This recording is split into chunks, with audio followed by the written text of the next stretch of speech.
get my pod hair. I gotta get my pod hair together. Whew. Rule of thirds.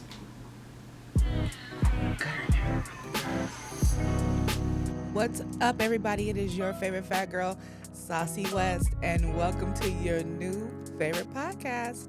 Hey, yo, fat girl.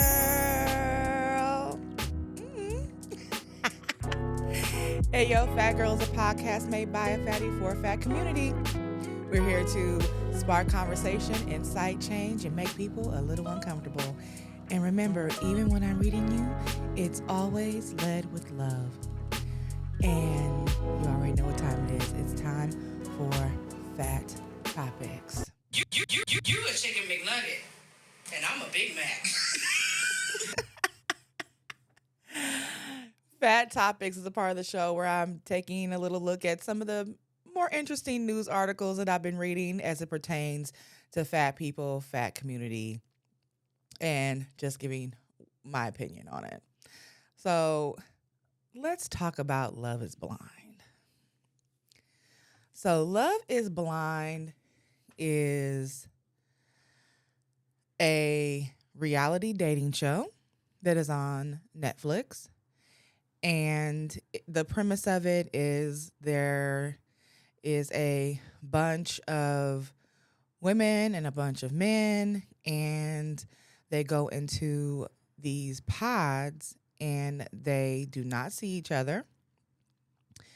And they engage with one another. They take notes and they see if they can find their person in this experiment, basically seeing if love is blind, if they could fall in love with someone without seeing them. And I first seen the show back during the beginning of the pandemic, when we were all inside and we were all engaged in watching TV. And me and my best friend, we had started watching Love is Blind as well as The Circle. I think we were watching the shows in tandem. I don't know if they were coming on at the same time or maybe The Circle came on first and we just binged that. But we started watching Love is Blind, first season. And it was very interesting, especially during that first season when you seen, the first couple, like, I think it was like within the first day that Cameron and Lauren fell in love. They met and they are still together, still going till the day. I think it was, especially for me, I'm like a big romantic type person. Like, I get all the feels. So when I seen, those two get together, I was like, oh, look at this. This is so beautiful. And, I was hooked. It had everything that you needed for a good reality TV. It had a little bit of drama. It had, all the beautiful stuff, right? And then, of course, you begin to see a trend that is in all of these dating shows and a lot of reality shows in general when it comes to casting. And you realize there are no like plus size or visibly fat people in this show. And I was like, am I surprised though? Like, you are watching a show and people are trying to find love, and everyone in this show is visually attractive, straight sized, and they are able bodied. And we have not seen any other type of representation from marginalized community in this show, with the exception of one woman, and she ended up getting married. I think it was the season before last. But she's like a social media influencer, but still, even her, like, she was what you would say she was curvy, but she was still socially acceptable, in general, But what is it going to take for these shows to like get someone who is a super fat or someone who is even like a single parent or someone who's, in a wheelchair or someone who, is deaf or what is going, like, why can't that type of representation be seen on these types of dating shows? And, even though we live in a world where we always talk about diversity, inclusivity, and accessibility, when it comes to finding love, when you watch these types of shows, and it can be any of these shows, it can be The Bachelor, The Bachelorette, Married at First Sight, like all of these shows that we that we love, we don't see ourselves reflected in those shows. And I think that it's about time that these producers recognize that we want to see ourselves represented.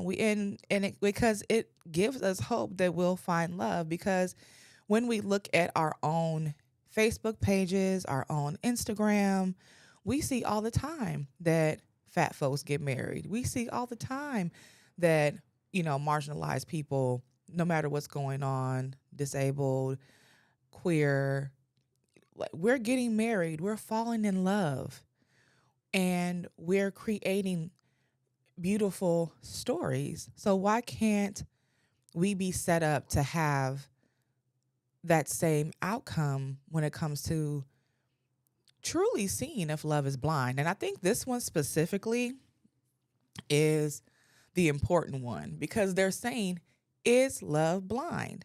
So if a,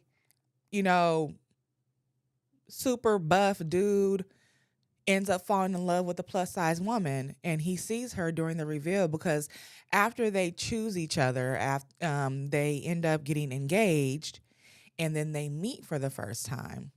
So I'm like, what if this buff dude meets this plus size woman? What if this, physically fit woman meets, a plus size man? What's going to happen if someone goes into the pod and, the person who they're vibing with is blind, or if they are deaf, or, if like what is going to be that type of situation? Is love going to be blind at that point? And I think it's also them trying to cover their own asses as well, because I don't think that they want to get that backlash. And I don't think that other people want to even show the world that they're that shallow. Because even in the seasons that we've seen, there have been some really shallow people. Because I'm just like I said, the majority of these people who come into this situation are attractive, straight size, able bodied people. You may have a situation that I've seen, like where a man doesn't like that a woman has so much makeup on, or, maybe a woman had a preference like, oh, I don't like men who have bald heads or who don't have facial hair. Like, you'll see that kind of situation happen, but it's never that, let's see how this is really going to play out if this person is like, I've never dated a plus size person before, or I've never dated someone with a disability before, or, whatever the situation is, how is that going to play out? And are they going to continue with the experiment? Because a lot of the time, they will get to the engagement and they may not continue with the experiment. And I feel like this is very important, that in the future seasons of these reality shows, and like I said, specifically Love is Blind, because it's called Love is Blind, that they start like getting people who are, in this array of who we are as humans. And because a lot of the time, I'm not really sure about how the selection process is, but from what I've seen, some people like submit to be on the show, and sometimes people are picked from social media. Like these producers are like, oh yeah, that person will be good. So I guess this is me telling the community that I care about, like, I want us to start coming out in droves for these shows. I want us to start saying, I'm going to put myself out there and see if, these people really want to get a real story. Like, I feel um, like the ultimatum had like a queer um spinoff, and I thought that that was really dope, for us to see that type of representation in reality TV, especially with that extreme type of experiment that they were doing in the ultimatum. But still, I still don't think I don't think it's enough. It wasn't enough diversity as far as body types are concerned and abilities. I want us to start challenging this industry that that we want to see if love is really blind and if we can really find love no matter what size we are. And I know for me, I'm not going to get too deep in this, but I am a 42-year-old fat black single mother. And I know a lot of the times, especially like on Instagram, like you see, men, because I am, I'm a straight woman. I see a lot of men, especially, black men, who always say, oh, I don't want to mess with fat women. And that's fine. Like, you can definitely have your preference, but and then they're like, oh, if she's a single mother, like that's another strike against her, because I'm dark skinned, that's another strike against me. It's like, am I going to, am I going to find love? Am I going to be able to, have that experience at this again in my life? Because my daughter's father has passed on, but I'm like, dating and navigating dating in a fat body is a totally different situation. And we will have more talks about that during the pod. Like, I definitely have a dating while fat series that I'm going to introduce. But I just wanted to like kind of talk about this because we always see people talk about it on social media, and I wanted to bring that to you all in the audience as well. So we will be discussing this in detail after the show if you want to join into the live chat, and we can discuss this more. All right. So next up, yeah, I swear I do not make up these stories that I'm telling you. Like, I literally am going to tag these stories in the show notes so that you can all read them yourselves, because sometimes I can't believe how stupid people are. Like, and how insensitive people are, and just I'll read the story title. Plus size woman feels shamed after petite coworker asks her if she wants to go for a walk at lunch. Quote, you just don't want to walk. Oh my God. Whew. Let me tell you. I didn't read this whole article in its entirety, so I'm gonna read it to you all so we can all read it together. Okay? I just read the headline and was like, I'm ready to go off already. Okay, people make all kinds of assumptions about fat people. When will they learn to just mind their own business? Everyone's got an opinion on how people should manage their weight. And even in our relatively more enlightened times, all too many people feel comfortable saying those opinions out loud to people they think way too much, whether they ask for the advice or not. A plus size woman feels shamed after an interaction with a coworker who invited her to take a walk at lunch.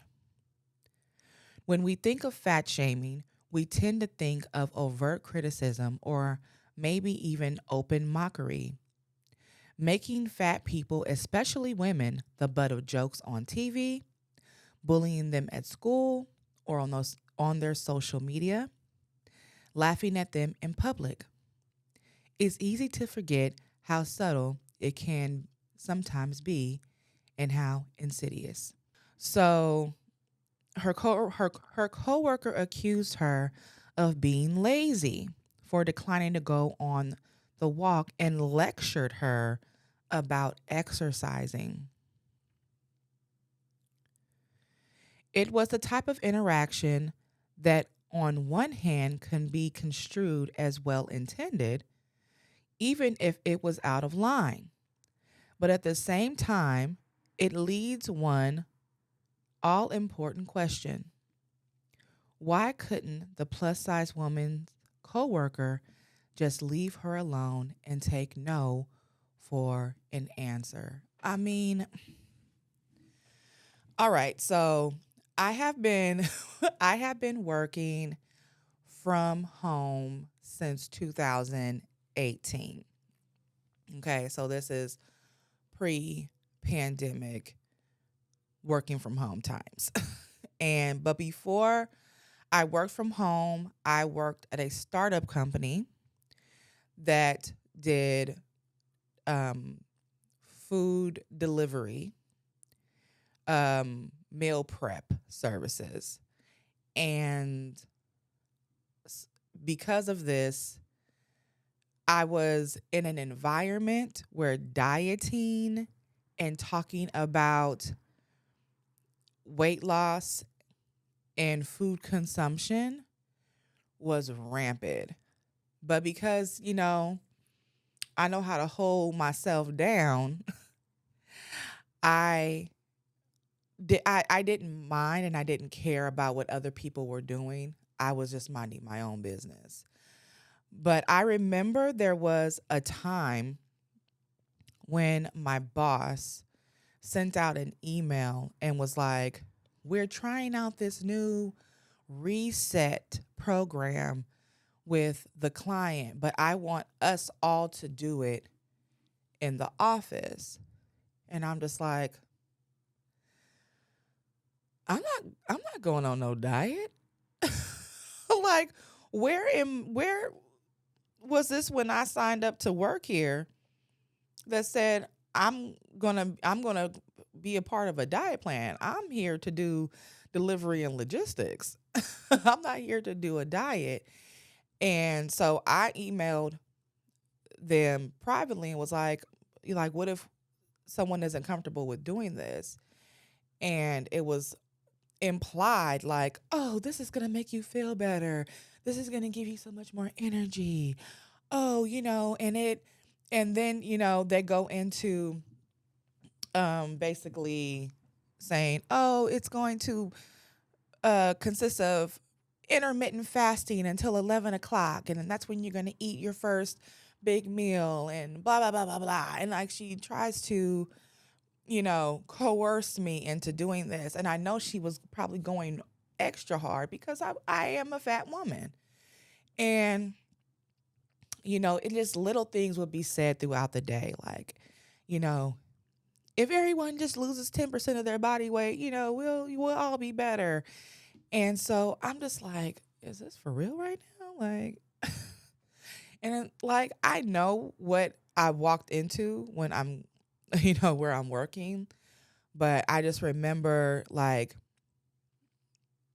you know, people were having conversations on the side like, I really don't want to do this, but I feel like I have to,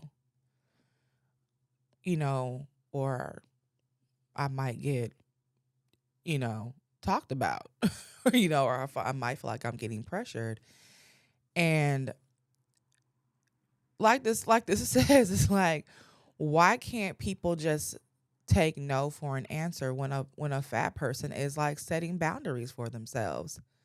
Like all of us don't have to want to work out all the time, or all of us don't have to want to, show the world that we're, moving around. Like it's really none of your business what we do with our bodies. And the nerve, the nerve that this person has to just scold them and lecture them for not wanting to take a walk. And and we all have seen those coworkers that, walk around the parking lot, or, whatever they do. And I'm just like, that's what you want to do. But that's not what I want to do. And you should just be okay with that, because this body is none of your business.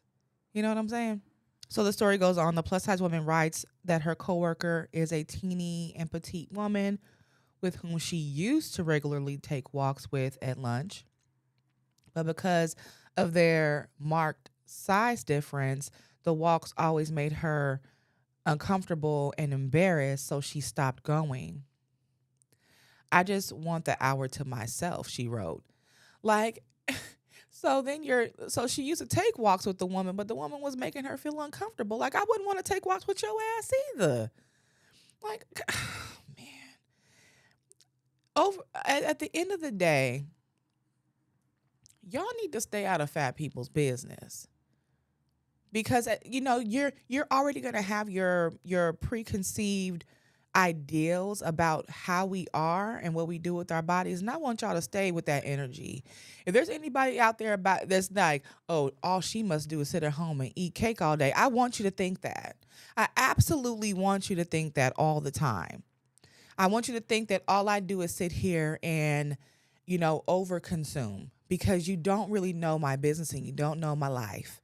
So if that's what you think, if you think that I don't like to walk, if you think that I don't like to do anything, I just want you to think that forever. Okay? Because my body is my business. Your body is your business.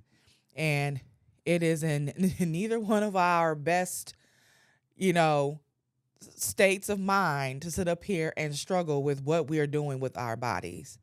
So at the end of the day, stay out of my business. Okay? All right, so next up is the fat fashion activist. All right. I love to talk about fashion, and I love to talk about inclusion, and I love to talk about, being in that beautiful space right in between. And so let's talk about dressing for your body type. I have been seeing more videos emerge on social media about dressing for your body type. And I'm just like, are we still doing this? I thought that we were like going away from this. Like I really thought that the the world of figure flattering dress was like, I thought we were being a little bit more like radical about about things nowadays. Like I just don't understand it. I seen a couple of things that popped up in my timeline. One of them was an ad for I'm assuming it was like a subscription clothing service, and it was like, if you're over 40 and you are, this shape, then maybe you should wear this. And I'm just like, what if I don't want to? Like, I'm tired of making everybody happy with what I'm putting on my body, right? And I'm also tired of telling people or like seeing people tell me what I should be doing with my body and what I'm like, dude, if you don't feel comfortable with how your body is, then you just say, this is how I'm dressing for that makes me happy. Instead of saying, well, this is what you should be doing. And there's a couple of different um issues that I'm having right now. The first thing is the whole debate over wearing shapewear. And if you know me, you already know how I feel about shapewear, especially because when you're in a fat body, I feel like we are told that we have to wear shapewear. We're always told that we have to wear a bra that, lifts us up, and that we have to wear shapewear that sucks us in. And I feel like when you are really about this like idea of fat liberation, that's the total opposite of fat liberation. And this is just my opinion, okay? I feel like being liberated and the ideal of radical self-love is tearing down those social constructs of what we should be doing with our bodies. And I remember when I first got started doing runway that designers would often be like, well, Saucy, can you put on this Spanx so that your stomach can be like one cohesive stomach instead of you having like these two stomachs? And I'm just like, why would I do that? I don't have one cohesive stomach. Well, it's just so that the garment can look better. Well, then that means you don't know how to sew. Am I wrong? Like, I need somebody to tell me if I'm wrong or not, because that means you don't know how to make clothing for all bodies. You only want to make clothing for one type of fat body, not somebody who has a different body that you're just not used to. Being a true artist, designer, sewer, like you know how to make clothes for people, and you know the art of pattern making for people. It shouldn't take me having to wear something that's going to, distort me in a way and make, and for one, make me uncomfortable. Okay. As well as change how I look. Because I'm sorry, I'm too old to be sitting up here and like trying to change myself to make other people happy. And it ain't even got nothing to do about me being old. It's just like I have been through a journey with my body. I have been a fat teenager. I've been a fat young woman. I've been a fat, older woman now. And I'm like, in all of those stages of my life, I had to sit up here and be okay with my body. And I had to be okay with wearing clothes that were not properly made for my body. But because the idea of actually speaking out for myself when it came to what I wore, it just wasn't an idea that existed to me back in the day. But when I began to, you know, get into this industry and be like, well, why can't we ask questions about things? Why can't I just be okay with who I am?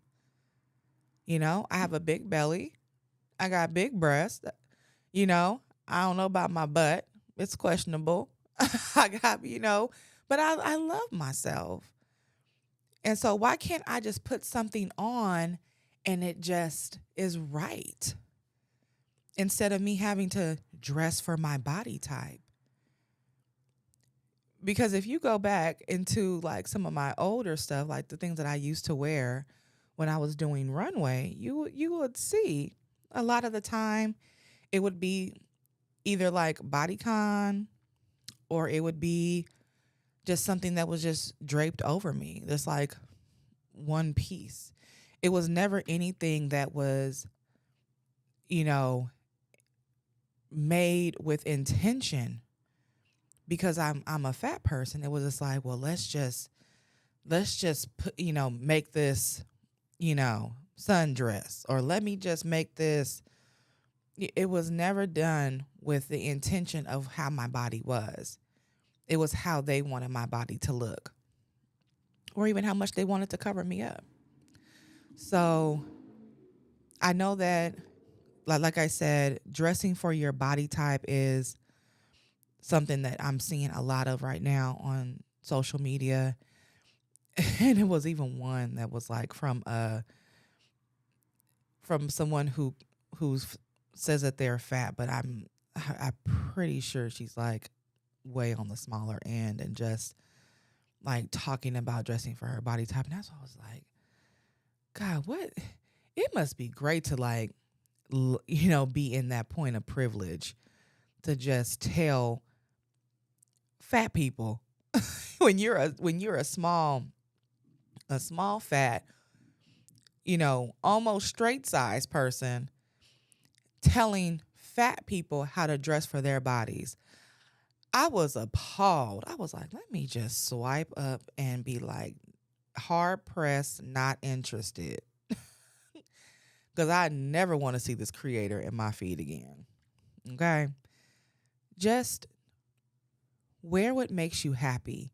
Wear what brings you joy. Wear what makes you love your body even more.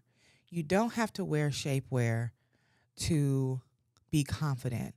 Be confident in how your body is presenting itself in that moment. You don't need to be socially acceptable to be acceptable to yourself. And I think that that's what, as I've been seeing this thing, that's just what I'm just like, God, I'm just so happy that I'm happy with myself. So that's what I wanted to convey with with this topic. So if y'all are listening to this, I just rolled my eyes. I do this thing on Instagram where I say I rolled my eyes so hard I made my head hurt. Like that's how much I roll my eyes. All right, so we're gonna talk about Shein.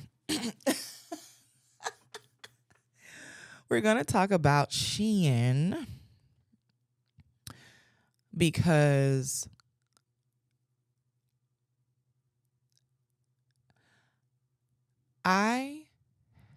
again, social media, gotta love it. I have been seeing more super fat and infinity fat influencers doing Shein hauls.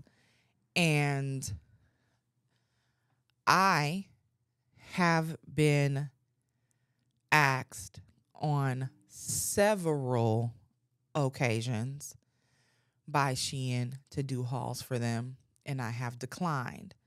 First of all, Shein doesn't pay enough money for me to get in front of my camera and try on their clothes.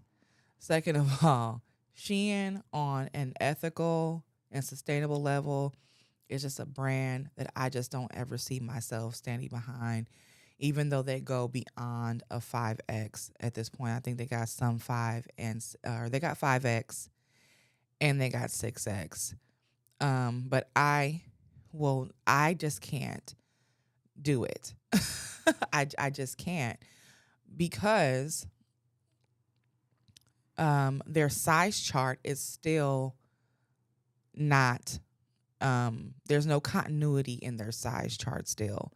So if I go into their website and I'm filtering, and I'm filtering 5X, I can get 5X that's a size 22, or I can get a 5X that's a size 30. And I feel like on an accessibility level that just isn't right to me. And I feel like it's, they need to have some continuity in what they're doing when it comes to clothing making. And in saying that, when I'm seeing people try on clothing from Shein, whether they be, super fat or infinity fat or, mid fat, and there is a model, most of the time when they're doing the haul, they will show the picture of the model on the e-commerce website, and then they try on the garment themselves, and it is vastly different. Even at the 5 and 6X sizing, vastly different. So this is what this means to me.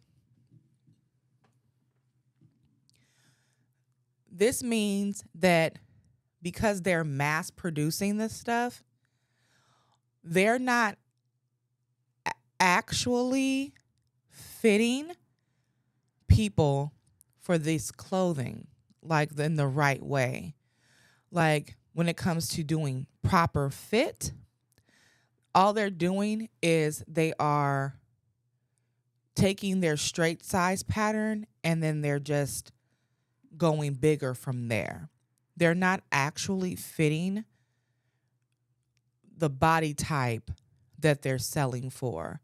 So like if you're, I've seen this a couple times, like when something like an empire waist and like the line is above, where our actual underbust is, that what an empire waist would sit. The line is like above that because they're not actually producing the pattern for a fat body correctly. They're just scaling up the straight size pattern. And, I feel like when I see that and they're like putting their clothing on what I feel is like our amazing, precious influencers, our beautiful influencers. And I'm just like, this just isn't right for me. This isn't right to me that this brand just isn't going into this with care for us. They're just like, oh, here you go. Whatever. And I'm like, why can't it look the same way it does on the model? If on the model, it's like a jogger, like kind of a baggy jogger, why when I put it on, it's like tight? But this is supposed to be my size though. Like why, if I'm getting this dress and it's like a baby doll dress, why is it tight on me? I got into it, but why is it tight when it's supposed to be like a flowy baby doll? And it's because they're just scaling up a straight size pattern. So I just find it like insulting that they aren't being intentional about how they're extending their sizes. And and this is in no way, shape, or form, because I know people like to come from me when it's like about influencers. This is not me coming at any influencer that is working with Shein and that is getting paid, because I know how it is to get paid and to have to get paid by working with people. But on a radical level, right? Because I know how much they're paying. Again, I've gotten the emails. So I'm like, on a radical level, I'm like, I'm not taking this shit. But if they even reach out to you and they're not paying you and they just want you to do a haul, because most of the time when they ask you to do a haul, they're like, oh, we're going to send you 10 things and then you're going to do a TikTok haul, and we want you to post on TikTok. We want you to do a reel. We want you to do a carousel post on in-feed carousel post on Instagram. And they want you to do in story with link, and they don't want to pay you. They want to give you like 10, 15 items of clothing. You don't have to take that. You don't have to take that. And again, that's not me pocket watching. If they're not paying you, you don't have to subject yourself to wearing stuff that is not made for us. Maybe one day, maybe one day they'll be like, oh, well, maybe we should like really think about accurately sizing things, because when their social media people are looking, they should look at this stuff and be like, oh shit, this isn't cool. Like, they should. I feel like they absolutely should assess that. and then they should pay accordingly for all the work and labor that they want these influencers to do. Like, I see it. They post on TikTok, Instagram, and they do in feed and in story. And some of these influencers have hundreds of thousands of followers. Like, they want this labor and they don't even want to pay right. And then the clothing don't fit right, because they're not being intentional about how they're doing things. That's just my 2 cents, y'all, on that. That's just my 2 cents on that. Again, we can chop it up about this after the show. But I just wanted to express that, because all I see is Shein hauls.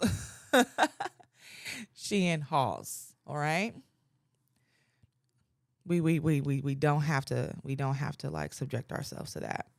For real. All right, y'all. That's the show for today. Thank you for tuning in to episode 102 of Ayo Fat Girl. Like, we did 2 episodes already. I can't believe it. If you have not gone over to Patreon yet and become one of the dips, what are you waiting for? You're going to get access to the shows early. You get to vote on show topics. We're going to have an amazing live session so you guys can all chat with me about the topics that we discussed on the show. So go and become a part of the dip set. I'll be adding more benefits to the tiers as time goes by as well. Go to YouTube and hit that subscribe button and the notification bell so you can be notified when the pod drops. And if you're on Instagram, make sure you go follow at Ayo Fat Girl Podcast on Instagram, and follow me too at saucy_. I am excited for the next episode, and I hope you are too. And always remember to be fat and free without apology. I am Saucy. I'll see you soon.